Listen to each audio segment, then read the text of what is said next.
Hello everyone, I am Krile Zuma, a GNU CF alumni. Today, on behalf of the GNU CF family, I would like to welcome each and every one of you to the GNU Virtual Sunday Service.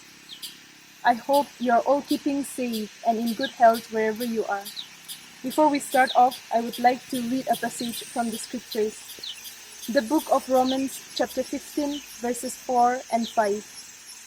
For everything that was written in the past was written to teach us, so that through the endurance taught in the scriptures and the encouragement they provide, we might have hope. May the God who gives endurance and encouragement give you the same attitude of mind towards each other that Christ Jesus had. I would like to read out the order of the service today.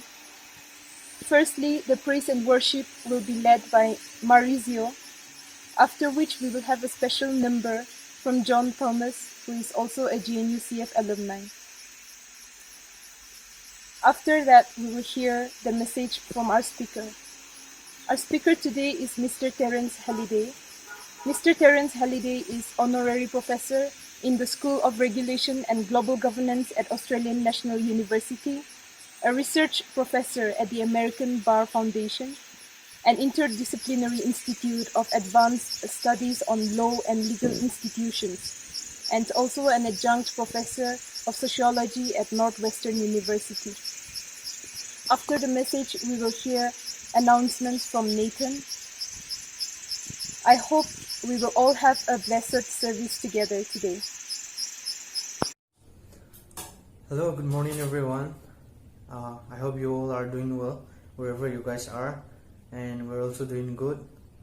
And this morning our songs remind us that whether we are riddled with problems or facing a beautiful day or making our final journey home, there is nowhere else to turn but except to the Lord. So here's a song, Where Could I Go But to the Lord.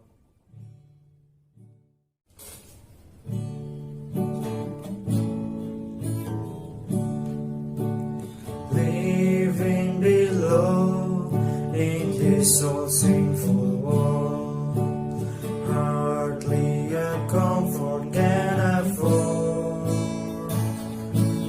Driving alone to face temptation cold, where could I go but to the Lord? Where could I go? Oh, where could I go? Seeking a refuge for my soul, needing a friend to help me in the end.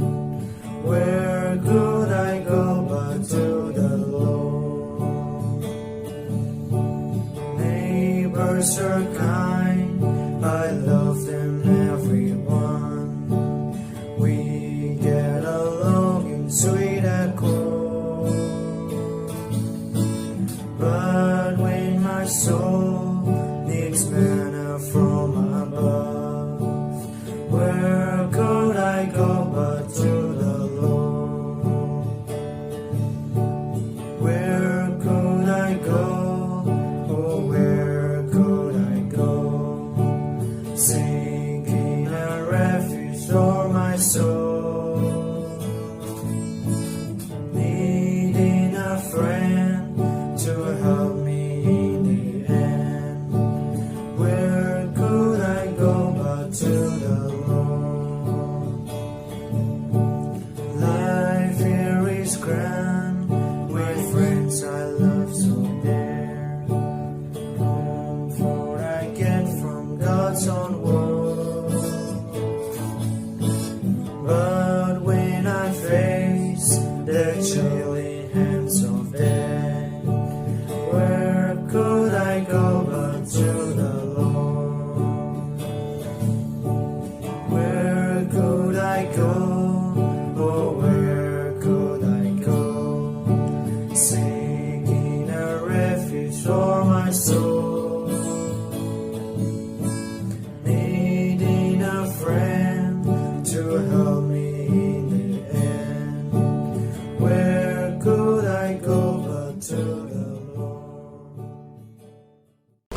So today I'm going to talk about three premises for our Engage movement, and then try and explicate a little what we call a dialogic approach to engaging the university. Since our focus is on scholarship, I'm going to propose that there are at least four dimensions of scholarship that might occupy us. Thinking about big scholarly questions in our disciplines, how we actually go about choosing our academic research scholarly agenda, how we do the practice of research itself as a social enterprise, and not least how we convey our research, both in academic forums with which we're familiar and beyond those. So let me begin with three premises. The first of these is that God is everywhere in the university. Ramachandra and I were at the University of Chicago a couple of years ago speaking to the graduate program there, and when Ramachandra had finished speaking, one of the graduate students said, well, how can we bring Christ to the University of Chicago? And he said, you do not need to bring Christ to the University of Chicago. Christ is in the university. God is everywhere in the university, if only we have eyes to see. And that's why I was so taken by that passage from Acts 17. He is not so far from any of us. And I think as Christians, it's a very valuable working hypothesis that whatever the area of research or inquiry going on in the university, he is not so far away from whatever that topic may be. And so I will make the argument that everything exciting going on in the university in some way derives ultimately from God. It reveals something about the character of God. It engages the Creator God through our imaginations and comes into our minds to be expressed as scholars. The second premise is that universities are special places, unique sites for ministry, and this was an issue that came up in our last session.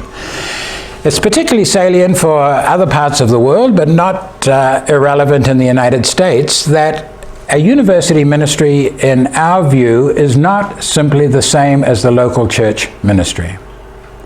It's a ministry with a very special character. We have to understand what that specialness is and live into it. And in part we live into it because of this third premise, is that God has given us, as faculty, a very rare calling. Somebody in the last session dared use the word elite, and in a sense it is true. We are all elites. We have very high qualifications. We do things that elites do in higher education. So we've been given singular gifts that the vast majority of the population and the vast majority of the church do not have. Moreover, God has placed us in a very special institution. I would say a singular site. It's a place that generates knowledge. It's a place that cultivates critical skills. It's a place that transmits learning. It's a place that informs policymakers. And in many parts of the world, it's a protected space. As Rowena and I know from our work on China, often it's been possible, perhaps even to this day, to get away with things inside the university campus that you cannot get away with in the rest of the society. And so in that sense, the university becomes an incubator for other things that later on will affect the society as a whole. And so in most countries, universities are integral to the society and to the politics of the nation, because from them come the best and the brightest, come political leaders, come big ideas, come policy advisors, come empirical evidence, and that's the calling that we have been given, to be in this institution. And so when we put these three things together, Christ is everywhere in the university is a unique place, and we have a distinctive calling, then engaging the university becomes a very high challenge indeed. And thus, the question must be, how do we engage the university? In Christian work across the world, there are at least four different models. And I'll just touch these three very briefly and then move to our dialogic model. So there is a what we have called a pietistic model. And that is a model that's essential to Christian life in the church and in the university, a model of prayer, of Bible reading, of sharing, critical for the university. But in many places, it often goes on in a very small corner of the university and never touches any part of what the university itself is about. Essential, but not enough. In some countries, evangelism is brought into the university campus as an explicit activity. An evangelist comes and there's a revival, a tone of revival, or of a tent meeting, or of a crusade. And of course, we're all called to evangelism on the campus in some way or other. But usually evangelism doesn't touch what you and I do 16 hours a day in our university life. And then third, there is an apologetic approach to ministry, which comes much closer to the issues that many of us think about, and is absolutely critical to our Christian calling. In many places, this takes the form of a response to attacks on our faith. And so we hear an attack on some aspect of our faith, the relationship between science and religion, or science and faith. We mount a defense. And of course, we are called as Christians to be able to speak about the nature of our faith and our faith in this context. And so it plays a vital role, but in some ways it can easily descend into a defensive orientation towards the university. The university is against us. We're standing under attack, we erect a defense, and we maintain that defense. Now, fortunately, in places like the US, with Veritas and where Veritas is in other parts of the world, and in other ways too, at Oxford and its Discovering a Christian Mind series, apologetics gets much more than this. But I want to suggest to you an alternative approach that we call the dialogic. The dialogic approach is an approach which takes the whole university seriously on the terms that the university takes itself. And so the university ministry for us as Christians and as Christian faculty is to think what the university itself thinks it's about, and to be able to minister to that goal or objective or self-understanding by the university. Not least, this dialogic approach strongly engages the mind. The university is about the cultivation, development of the mind. A dialogic approach in Christian ministry is about the cultivation of the Christian mind, and not simply the Christian spirit or the Christian soul. And so the imagination of the dialogical approach to ministry is that in every corner of the university, every aspect of our academic life, there is some prospect, some possibility, some way that we can think through injecting faith into the nature of our academic life. Sometimes we say that this dialogic approach has a number of distinctive features. In the first place, it's proactive because it seeks to bring Christ to any of the big issues that the university itself is struggling with. It's expansive because it believes that every part of the Christian being, the mind of the Christian, as well as the spiritual elements of Christian life, are brought into play. It's comprehensive because it believes that there's no part of the university that our role as faculty or Christian ministers in the university cannot penetrate. The light goes into every corner. It gives a special recognition to the intellectual gifts of our Christian students. What I've often found in my own university experience and speaking to Christian groups is that often the minds of the Christians in the groups, undergraduates, graduate students, faculty, are not taken seriously as minds. Their minds are not stretched, minds are not challenged, minds are not cultivated. Something else is happening, but it's not actually appealing to the very thing that the university itself thinks it is mostly about. A dialogic approach listens as well as speaks, we'll come back to that, and it is an approach that enjoys intellectual community. Let me give you an example. I spoke recently to a graduate group of a leading US research university, and before we went around the table and introduced each other, I asked each of the students to tell me what he or she was doing her doctoral dissertation on. Just in a sentence or two or three that I could understand. And they did that. And it was wonderful, very exciting. And afterwards, one of the students came up to me and she said, for all the years I've been in a Christian group, that's the first time anybody has ever asked me about what I'm studying. Something's wrong there. And so the dialogic approach represents some fundamental shifts from the way in which Christian ministry and Christian presence occurs on many campuses, because it celebrates the mind as enthusiastically as it seeks to cultivate the soul, because it seeks to take Christians from being on the edge of the university, where they're kind of sheltering, as we often have been, and takes it into the heart of what the university enterprise is about. And not least, it seeks to cultivate all Christians, including we as Christian faculty, to be able to think Christianly about everything that goes on in the university: research, teaching, administration, the role of the university in society, among others.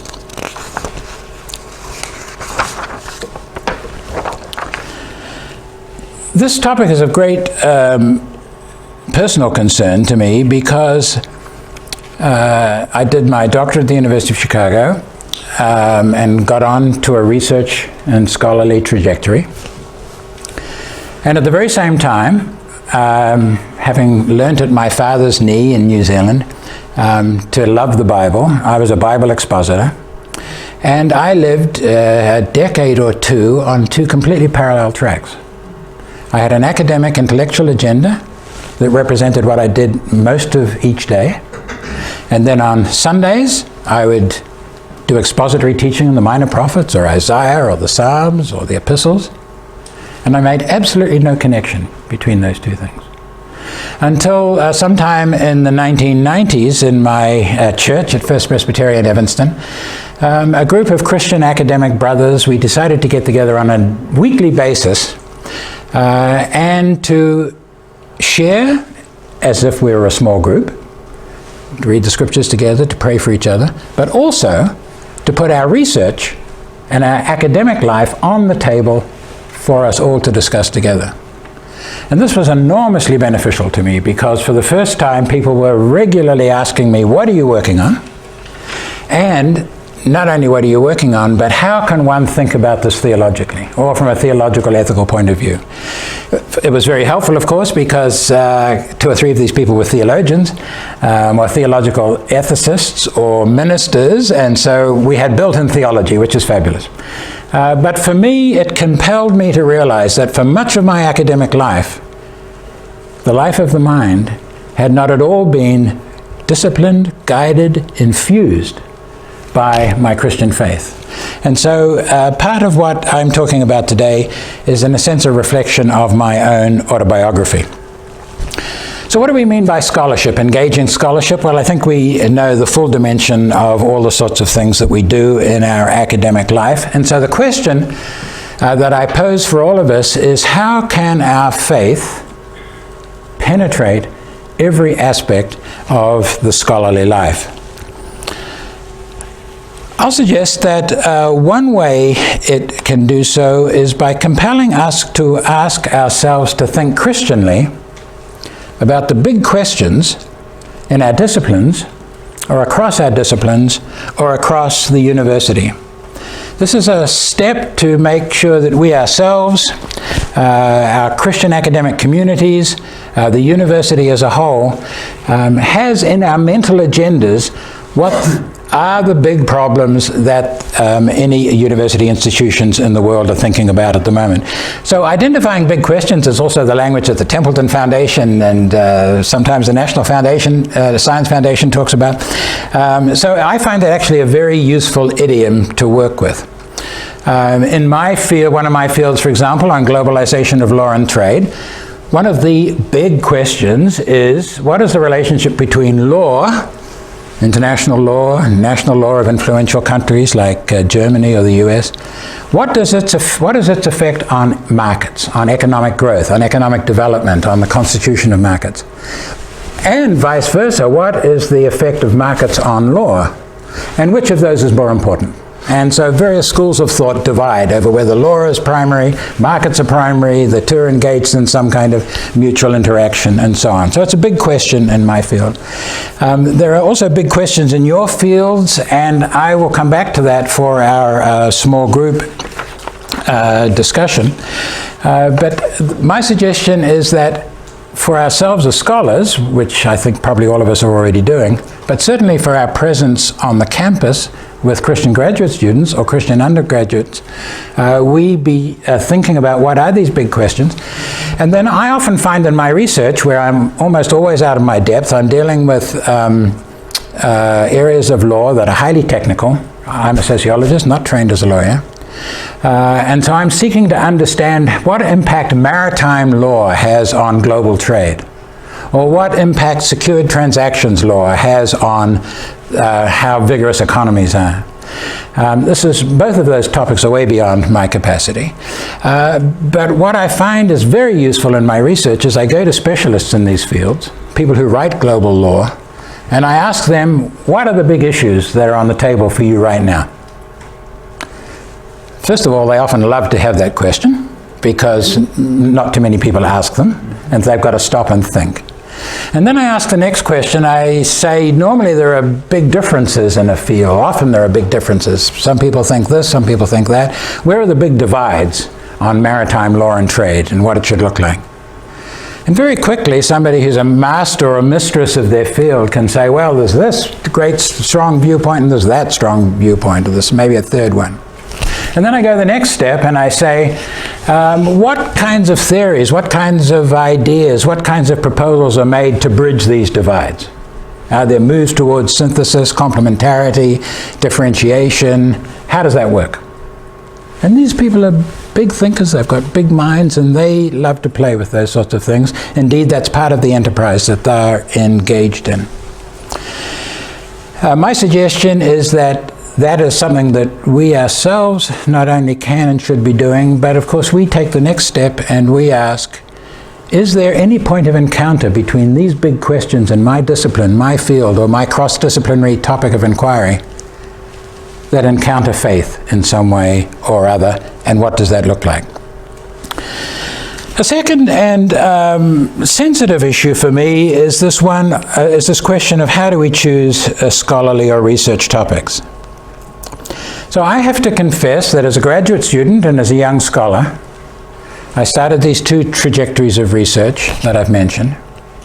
I never for a single moment gave any thought to whether there was a theological, ethical, Christian angle to this research. I did it because opportunities arose, because I was mentored, because research monies were available, because I got excited about a problem, but never once did it cross my mind that my faith that was vigorous over here should have anything to do with this scholarly trajectory of inquiry.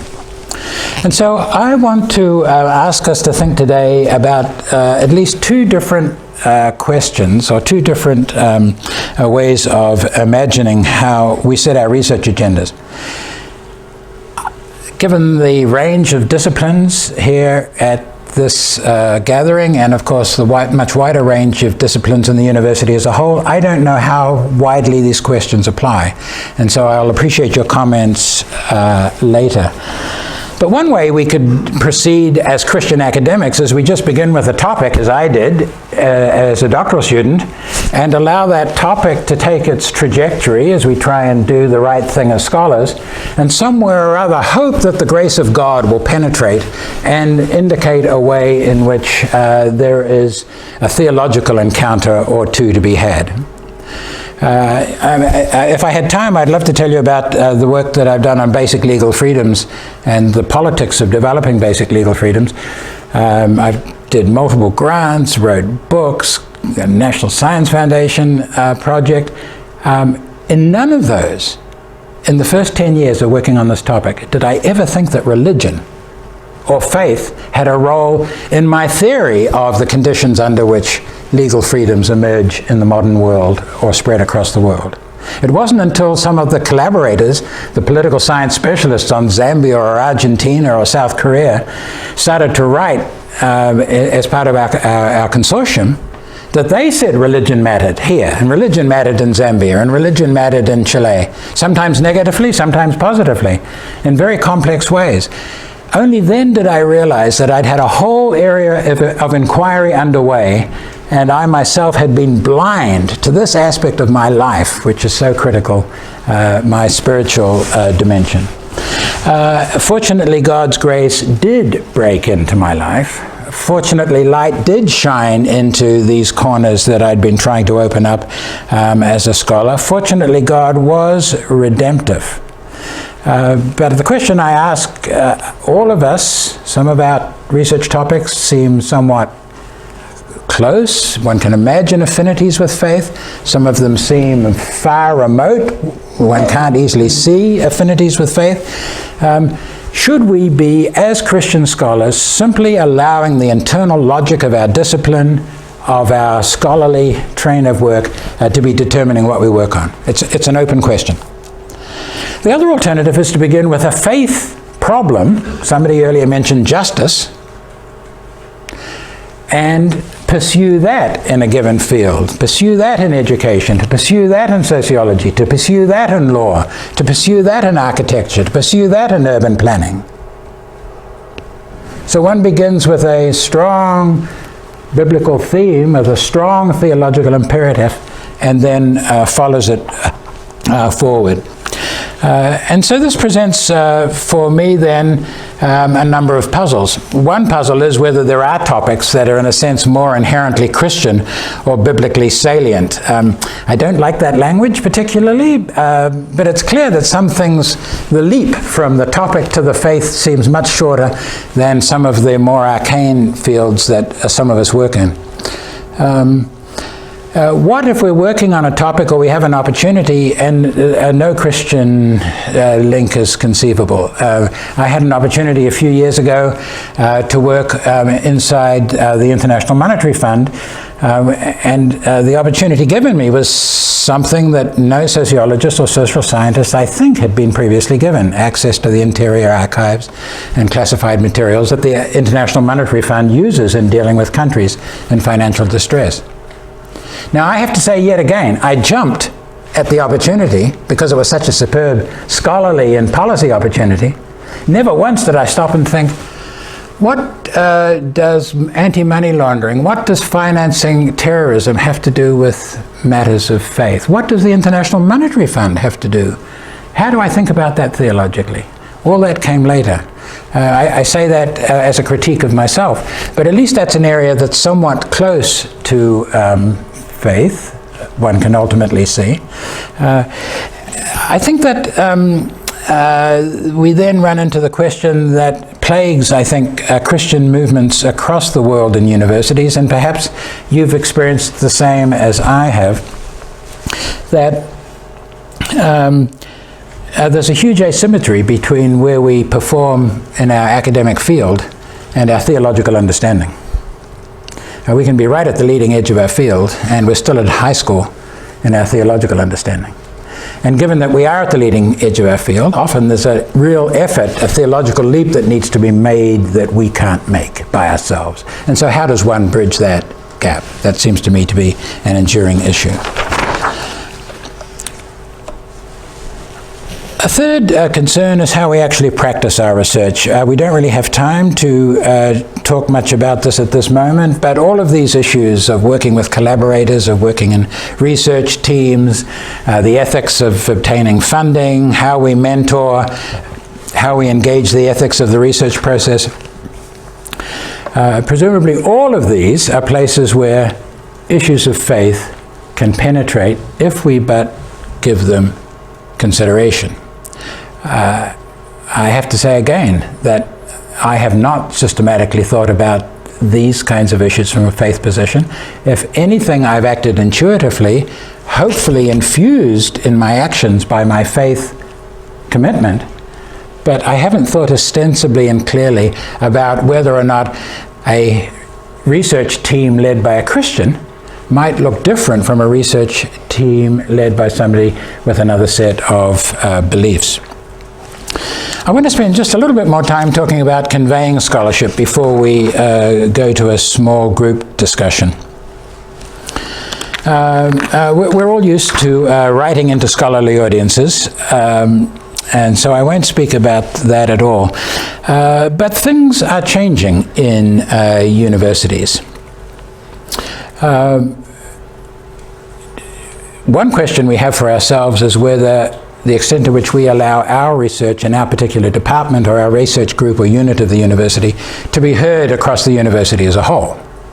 So what other disciplines, what other faculties, what other groups within the university get to know about our research?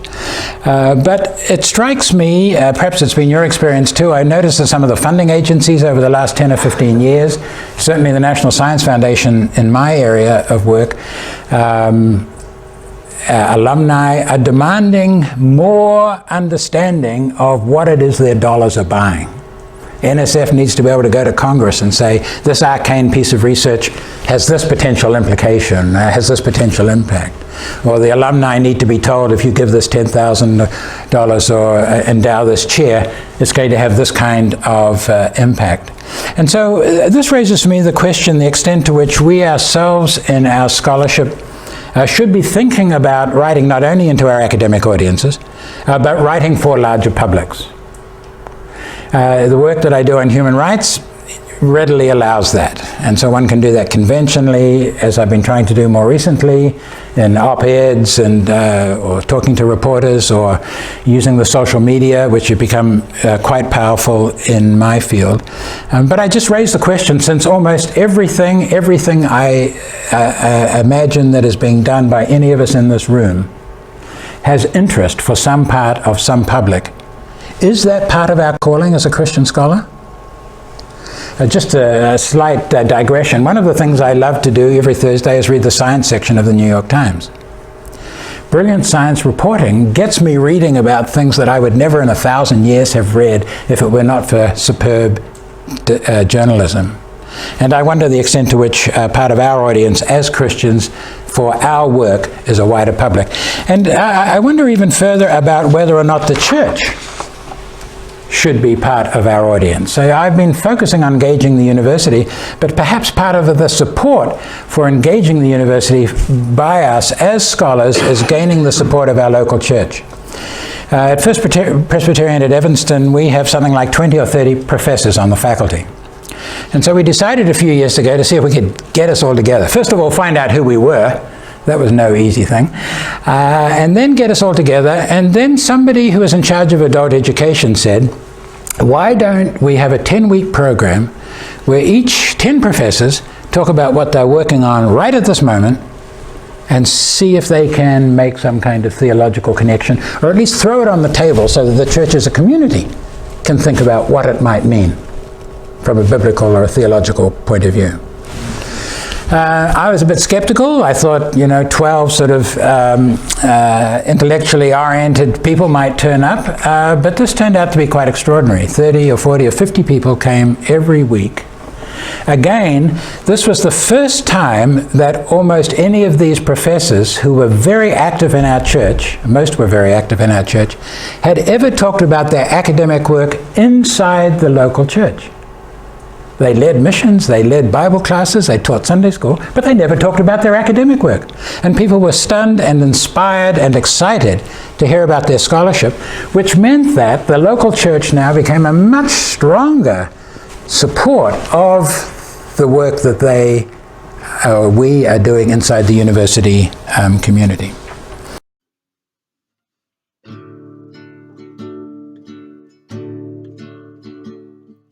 Seems I've imagined him all of my life as the wisest of all of mankind. But if God's holy wisdom is foolish to men, he must have seen out of his mind. For even his family said he was mad, and the priest said the demons to blame. But God, in the form of this angry young man, could not have seemed perfectly sane. When we in our foolishness thought we were wise, he played the fool and he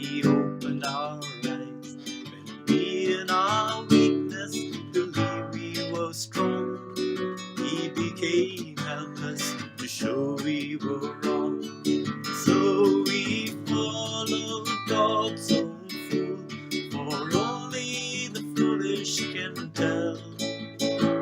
Believe the unbelievable. Come be a fool as well. So come lose your life for a carpenter's son, for a madman who died for a dream.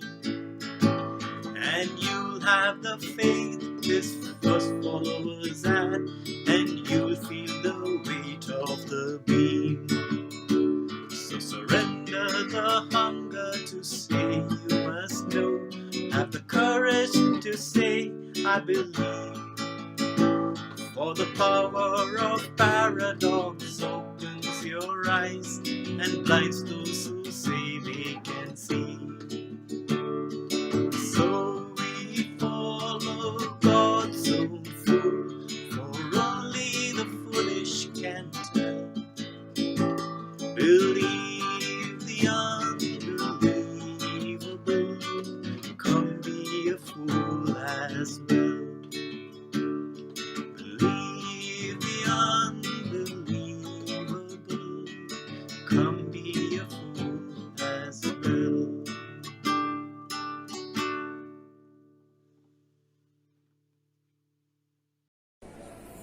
Hello everyone, I hope you all are doing good by the grace of God. I'm here to give some necessary information. First of all, I have very good news. JNUCF will be continuing its online service. We want to thank each and every one of you for participating in the survey conducted by JNUCF execs. The responses we received were overwhelming, and your suggestions and feedbacks have helped us to decide to continue with our online service. Secondly, the theme for the next issue of Veritas is Consuming Christ. I repeat, Consuming Christ. And the deadline for the submission of articles has been extended to 30th June. So I request you all to please take time to reflect on the theme and contribute articles for the upcoming issue. This week we have a very special person celebrating her birthday on 16 June, Sister Taifi. I request that you extend your wishes and prayers to her. And today is our Mission Sunday, and the offering will go to the mission that JNUCF supports. The missions that we support are Rafa Kids, Shalom, and Student Mission Fund. So please be mindful of that when you give. Last but not least, please do join us for the Bible study every Tuesday at 6 p.m. Uncle CB Samuel sends an audio recording every Tuesday for the study. If you are not receiving messages and you want to receive, please write an email to jnucfveritas@gmail.com. I repeat, jnucfveritas@gmail.com. Thank you so much. We will meet again soon. Thank you everyone for joining the service today. I thank God for giving us such an opportunity to meet and have fellowship in this manner, even though we're in different parts of the world. I hope that you will continue to join us for services in the days to come. And as we leave, I hope that we are all living with a strengthened faith and a deeper love for God. Thank you once again for joining, and I wish you all a very blessed week ahead. Thank you.